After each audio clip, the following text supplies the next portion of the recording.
Ali Bongo Ondimba toujours dans le Haut-Ogooué, dans le cadre, vous le savez, du 7e Conseil des ministres délocalisés. Dans ce journal, les étapes d'Okonja, Aboumi, Onga, Akeni et Mounana, des villes visitées hier par le chef de l'État. Et puis, les journalistes gabonais en formation continue par le canal d'un atelier sur les techniques de base du journalisme. L'initiative du CNC, le Conseil national de la communication, a eu le soutien de l'ambassade des États-Unis au Gabon.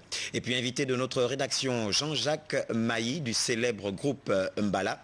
L'orchestre qui a ses 25 ans cette année projette demain à 18 h à l'auditorium de la RTG chaîne 1 un film documentaire retraçant la vie et l'histoire de l'orchestre Mbala. Cela dit, merci de nous rester fidèles, mesdames, messieurs, bonsoir et surtout bon confort d'écoute.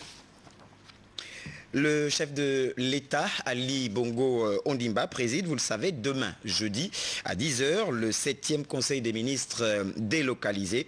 Ce mercredi, le président de la République a communié avec les populations de Lekoni, de Bongoville et Ngoni autour de l'unité nationale et de l'implication de chaque citoyen dans le processus de développement des valeurs déjà défendues hier du côté d'Okonja. Le reportage de nos confrères de la presse présidentielle. Bienvenue, Minko. Okonja Label, ce mardi, a vécu son jour de gloire. Autorités civiles et militaires, groupes socio-culturels, le mouvement Génération Ali Bongo Ondimba et toutes les associations se sont mobilisées pour accueillir le chef de l'État. La présence du numéro 1 de la République valait bien cette chandelle, mais aussi la cohésion et l'unité des fils de la localité pour un objectif commun, le développement d'Okonja. Comme l'a déjà souligné l'honorable député, le bitumage de l'axe routier Akeni-Okonja a déjà commencé. Et nous allons aussi, après cela, puisque Okonja a une vocation de carrefour très important, relier d'abord Okonja avec le reste de la province, mais aussi le lien avec la province de Logoué et Vindo. Voilà pourquoi l'aménagement aussi de l'axe routier Okonja-Makokou est déjà en étude et va être aussi mis en route et être donc réalisé de manière à ce que nous puissions connecter ces deux provinces importantes et favoriser par là le développement économique. La route, l'électricité, l'eau, l'emploi, les questions de développement ici, à l'instar des autres localités visitées, sont bien évidentes. Et pour le chef de l'État, le bout du tunnel n'est pas loin. C'est une priorité pour nous, une préoccupation. Nous ne pouvons pas faire traverser des routes importantes qui traversent la ville, sans que la ville elle-même ne puisse bénéficier. Et donc c'est un engagement que je prends ici devant vous pour renforcer cet axe routier et voir dans quelle mesure, puisque la ville est déjà bien tracée, il va être possible d'étendre ces réseaux routiers et donc créer de nouvelles voies. Et ça, c'est ce que nous ferons dans un deuxième temps. Les préoccupations exprimées par les populations rejoignent celles qui l'ont été par d'autres compatriotes. Le développement de la ville d'Okonja et de la CB Bricolo préoccupe au plus haut point le numéro 1 de la République. Mais ici comme ailleurs, dans la province du Haut-Ogooué, il n'y a point de développement dans la division et les clivages. La séance des audiences a constitué le clou du séjour présidentiel dans cette localité. Et puis, autre question ayant alimenté les échanges entre Ali Bongo Ondimba et les populations d'Aboumi dans la Baïe Bricolo, cette fois-ci, la route et l'emploi des jeunes. Compte rendu. L'hélicoptère présidentiel qui se pose ici à Aboumi porte avec lui les espoirs et certainement tous les espoirs de l'avenir de cette localité. La Baïe Bricolo, mobilisée comme jamais, s'est offerte au chef de l'État, Ali Bongo Ondimba, en guise de soutien à sa politique de réforme. Le problème important qui existe est celui de l'emploi des jeunes et notamment du chômage. Et c'est un point pour lequel nous devons tous réfléchir ensemble. Et c'est d'ailleurs l'occasion pour moi, au cours de ces tournées, ces visites, de pouvoir m'entretenir avec vous, discuter et surtout pour venir vous écouter. Pour que vous puissiez nous indiquer, comme le gouvernement m'accompagne, quels sont les problèmes qu'il y a ici et quelles sont les propositions aussi que vous pouvez nous faire, car vous avez réfléchi souvent à des solutions et nous avons remarqué que lorsque les solutions viennent des populations elles-mêmes, ce sont souvent de très bonnes propositions qui sont faites. Le département, qui a connu des avancées notables dans son processus de développement, reste encore confronté à de nombreuses difficultés d'ordre économique et social. Je rappelle encore une fois à chacun la nécessité de rester unis et solidaires.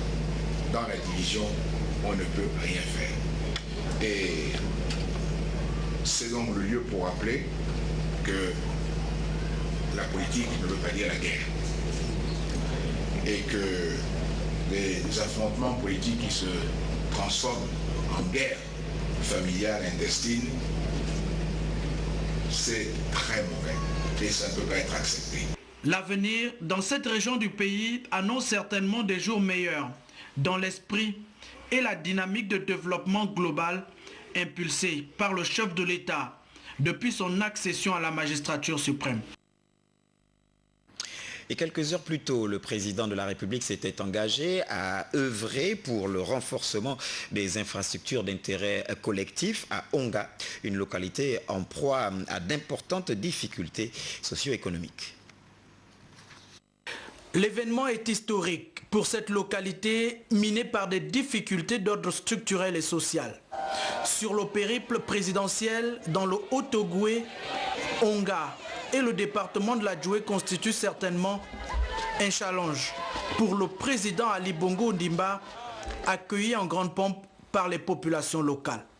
Des instants d'échange particuliers entre le peuple et son élu. Vous avez certainement noté donc le début de la réhabilitation donc, de l'axe routier Akieni-Onga.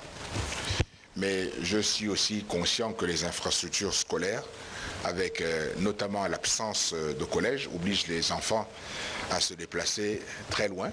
Akieni est quand même à près de 95 km d'ici. C'est une des raisons pour les échecs scolaires. Or, il est important aujourd'hui pour nous d'investir dans l'éducation. L'école, c'est important. Une population bien éduquée, bien formée, c'est cette population-là qui amène le pays vers l'émergence. La route ici est un problème, tout comme l'eau, l'électricité, la communication et l'habitat.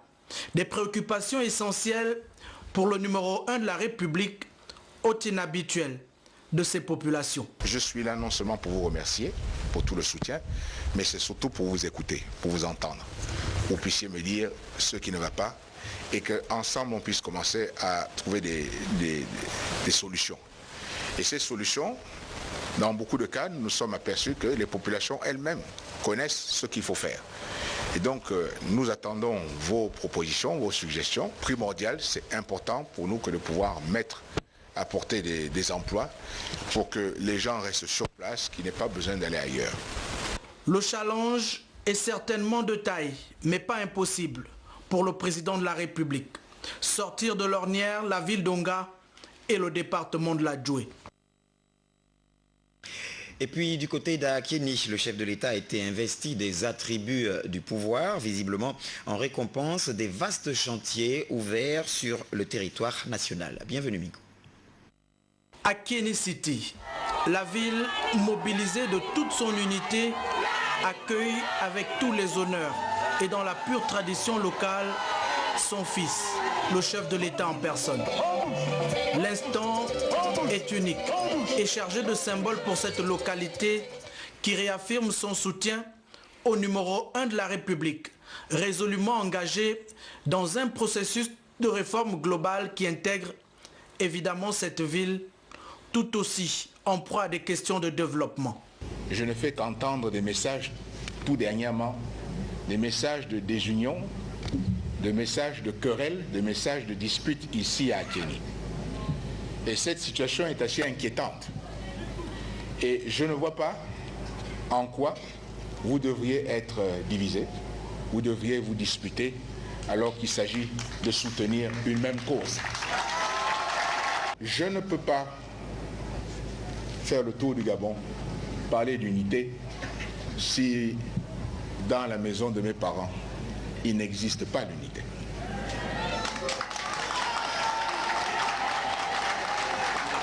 Le développement de la cité constitue l'intérêt majeur de ces hommes et femmes, mais surtout du chef de l'État, soucieux du bien-être de tous, autour des 3 piliers de son programme de développement. Je voudrais réaffirmer, comme je l'ai fait ailleurs, et parce que je sais que c'est un problème ici, que le gouvernement va tenir ses engagements. Et les engagements qui ont été pris par les précédents gouvernements seront respectés. Je veux donc parler des fameuses fêtes tournantes.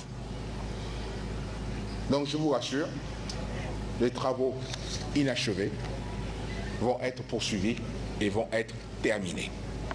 On va achever les travaux qui ont commencé, mais aussi on va commencer ceux qui auraient dû commencer, qui n'ont pas encore eu un début d'exécution, afin de complètement terminer avec cette affaire des fêtes tournantes. La phase des audiences a donc permis de passer au peigne fin les problèmes qui se posent pour l'émergence de cette belle cité, avant la réception familiale qui a constitué la boucle de cet événement historique. Et il faut dire qu'à Mounana également, le chef de l'État s'était insurgé contre les intrigues et les calculs politiques qui ont longtemps plombé le développement de l'ancienne cité d'uranium. Bienvenue Miko. Dans cette ancienne cité minière, le président de la République a été accueilli dans la ferveur populaire et la tradition d'hospitalité locale. Pour ce rendez-vous inhabituel, la population à travers ses élus tenait à transmettre ses doléances, essentiellement des préoccupations d'ordre économique et social. Monsieur le Président de la République, la fermeture de la commune va entraîner la perte de plus d'1 millier d'emplois directs. Le chômage s'est installé, devenant ainsi, avec ses corollaires, les choses les mieux partagées par nos compatriotes. L'occasion était donc propice aux questions de développement, dans l'intérêt du développement de la localité. On peut être en désaccord avec l'autre, c'est normal, ça arrive, mais ce désaccord doit rester au stade de la confrontation d'idées et de projets. Il ne doit pas devenir un affrontement entre les personnes, un affrontement entre les familles ou entre les clans. Et cela aussi ne doit pas être une raison pour manquer de civilité et manquer de politesse. Lorsque le président de la République vient dans n'importe quelle localité du pays, les responsables doivent être là pour l'accueillir. C'est le respect qui est dû à l'institution.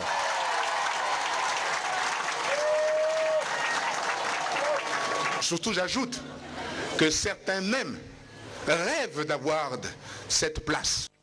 L'eau, l'électricité, l'environnement, bref, le bien-être social des habitants de la cité constitue l'enjeu essentiel de la présence du président Ali Bongo Ondimba, loin, bien loin des discours démagogiques. Vous savez, mes chers compatriotes, la démagogie c'est facile et la vérité est difficile. Mais vous savez très bien que, comme on dit, le mensonge prend l'ascenseur et la vérité prend l'escalier. Mais tôt ou tard, la vérité arrive. Donc, moi, ce que je vous dis, c'est que vous allez me mettre au test. Et vous allez voir la différence. Si moi, je vais devoir prendre 20 ans pour vous arranger la ville, ou si je ne vais pas pouvoir le faire beaucoup plus rapidement. Mais la différence, c'est que moi, je fais ce que je dis, et je dis ce que je fais.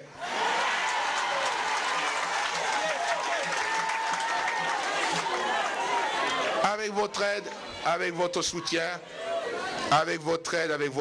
on va trouver les solutions pour Mounana. Parce que les solutions existent. Pas dans le bruit, pas dans le mensonge, pas dans la discorde. Elles existent dans le calme, dans la cohésion, dans l'unité. C'est ensemble qu'on s'assoit et on se dit, bon, maintenant qu'est-ce qu'on va faire? En plus, il faut croire que votre message ces dernières années n'est pas arrivé parce que peut-être vous n'aviez pas les bons représentants.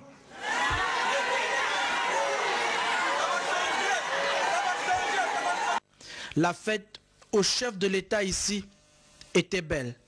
Avec elle, certainement, s'ouvre